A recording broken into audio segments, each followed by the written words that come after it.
Hello everyone, welcome back to the Lost Artistry Lash channel. If you're new here, my name is Anna, and in today's video, I'll be sharing with you some of my favorite tips for beginners. Let's get into it. When you isolate the natural lashes, isolate closer to the base of the natural lash rather than at the tips. If you isolate closer to the tips, you will likely notice more lashes falling into your section, which will make isolation tougher. Work with a slower cure time glue.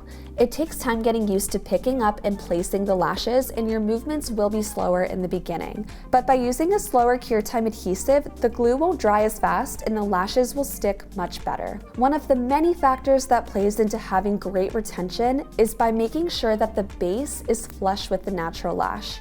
You can go ahead and take a look from the side, hover the extension over the natural lash to line up your angle, and place. When you pick up your lash, try to pick up closer to the middle or the base of the extension rather than at the tips. You will have more stability and control the closer you pick up to the base. Should you use a straight or curved isolation tweezer? That option is totally up to you. Personally, I prefer to use a curved isolation tweezer because it helps me get around that brow bone. The one I'm using today also has a pointed tip, so it's easy to maneuver around all of those lashes. After placing your extensions in one section of the eye, move on to a different part of the eye to give that extension time to cure.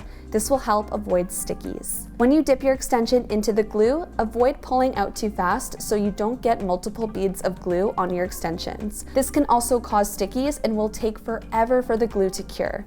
Instead, pull your extension out slowly for the perfect amount of adhesive. Don't be afraid to touch your client. We need a place to rest our hands and fingers so we have stability and control over our movements. Just make sure that you're not applying pressure because this can harm your client. To learn more about the basics of lashing, check out our Classic Fundamentals course on lostartistrylash.com. Thanks so much for watching.